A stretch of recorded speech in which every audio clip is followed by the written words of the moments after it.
Hello viewers, हम कर रहे हैं कक्षा 10वीं गणित की प्रश्नावली 2.2 के प्रश्न नंबर पहले का दूसरा वाला प्रश्न हम करेंगे। इसका पहला प्रश्न हम कर चुके हैं और दूसरा करेंगे। तो यहाँ प्रश्न है, निम्न द्विघात बहुपदों के शून्य ज्ञात कीजिए और शून्य को तथा गुणांकों के बीच के संबंध की सत्यता की जांच कीजिए। तो इसमें कुल 6 प्रश्न है। दूसरा वाला प्रश्न हम कर रहे हैं। इस प्रश्न में जो बहुपद दे रखा वह है 4s⁻² ऋण 4s धन 1।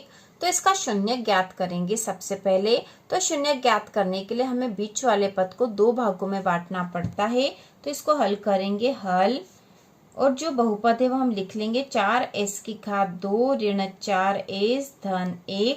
तो इसके शून्य ज्ञात करने के लिए बीच वाले पद को ऐसे 2 भागों में बांटेंगे कि यदि उन 2 भागों का गुणा करें, ठीक है, यदि उन 2 भागों का गुणा करने पर हमें ये जो दोनों आसपास वाली संख्या है, ठीक है, इसका और इसका गुणा आना चाहिए। मतलब 4s⁻² गुणा 1।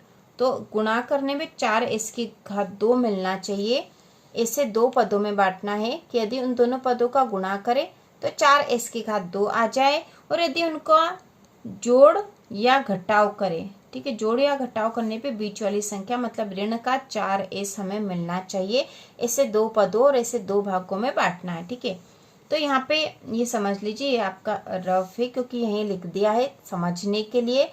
तो ऐसे 2 भागों में बांटना है ऋण 4s को।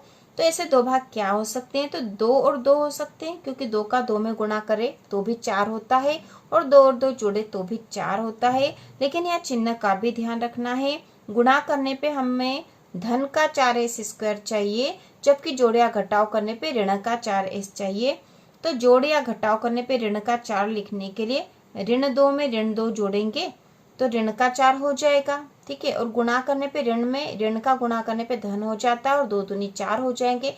तो इस प्रकार 2 पद हमें मिल गए हैं, ऋण का 2s और ऋण का 2s। तो हम यहाँ लिख देंगे 4s⁻² ऋण 2s ऋण 2s धन 1। तो इस प्रकार हमने ऋण 4s को 2 भागों में बांट दिया है। अब आगे के जो 2 पद है उसमें से हम कॉमन लेंगे। तो यहाँ से कॉमन ले सकते हैं 2s हमने कॉमन ले लिया, क्योंकि 2 दूना 4 होते हैं और यहाँ s है ही सही।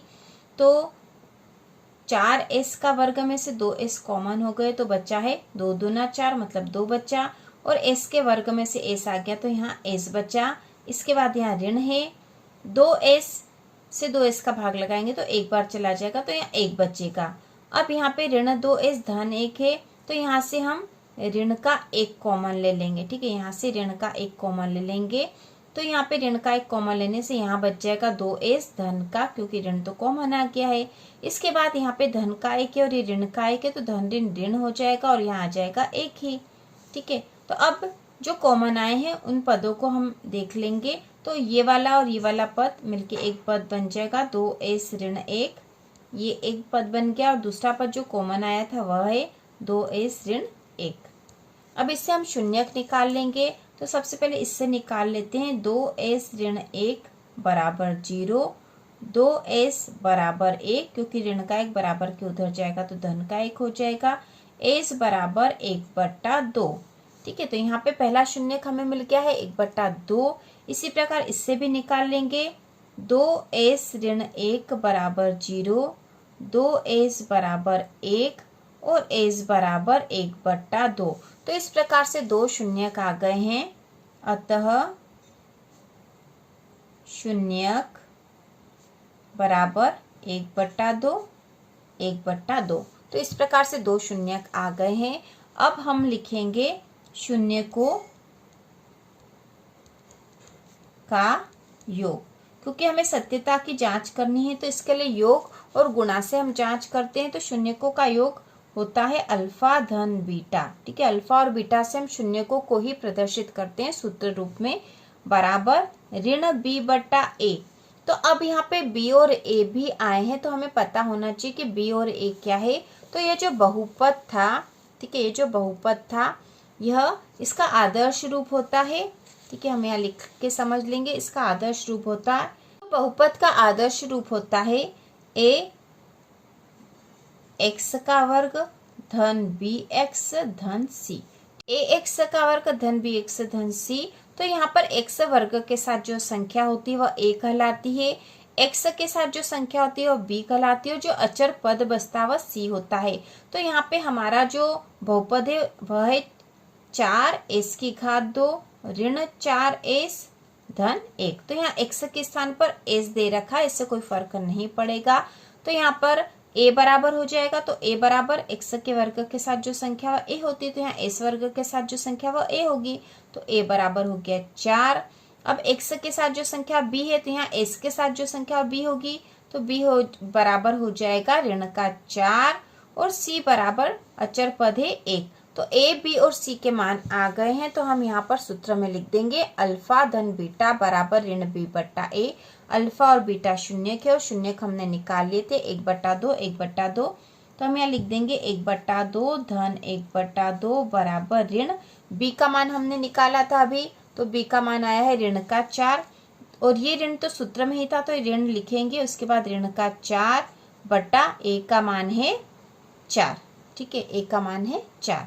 तो अब इसको हल कर लेंगे, इसमें से यहाँ पर 2 जो है एलसीएम आ जाएगा और क्योंकि दोनों नीचे के हर समान है इसलिए ऊपर वाली संख्या जुड़ जाएगी, तो यहाँ पे भी 2 हो जाएगा बराबर ऋण का ऋण में गुणा करेंगे तो धन हो जाएगा, फिर हो जाएगा 4/4 2 एकम 2। ठीक है, और 4 एकम 4, तो यहाँ हो जाएगा 1 बराबर 1। ठीक है, तो यहाँ पर शून्यकों को योग की सत्यता की जांच कर ली, जो कि बिल्कुल सही है क्योंकि दोनों ही तरफ मान बराबर आए हैं। अब हम करेंगे शून्यकों का गुणा, तो हम यहाँ लिखेंगे शून्यकों का गुणा बराबर, तो शून्यकों का गुणा होता अल्फा गुणा बीटा बराबर सी बट्टा ए, यह सूत्र है। तो अल्फा का मान है और बीटा का मान, ये दोनों शून्य के और दोनों का मान है 1/2 1/2 बराबर सी का मान हमने निकाला था, सी का मान आया था 1 और ए का मान है 4। ठीक है, अब इसको और हल कर लेंगे तो 1 में 1 का ऊपर वाली संख्याओं का गुणा हो जाएगा और नीचे वाली संख्याओं का, तो ऊपर 1 है और यहाँ पे भी 1 है, 1 गुणा 1 1 ही होता है बटा 2 में 2 का गुणा करा तो 4 आ गया बराबर यहाँ पे 1/4 हमारे पास है ही सही। तो इस प्रकार शून्यकों के गुणा की भी सत्यता की जांच कर ली, जो कि बिल्कुल सही है। अब हम लिख देंगे अतः हमारी जांच सही है। ठीक है, तो इस प्रकार से प्रश्न हल हो चुका, बहुत ही आसान था और यदि हम इसको एक बार सीख लेंगे तो पूरा सवाल हम आसानी से कर सकते हैं और इस प्रकार का कोई भी सवाल आए तो कर सकते हैं। तो इसी प्रकार के और वीडियो देखने के लिए कक्षा 10 की संपूर्ण तैयारी के लिए चैनल को सब्सक्राइब कीजिए।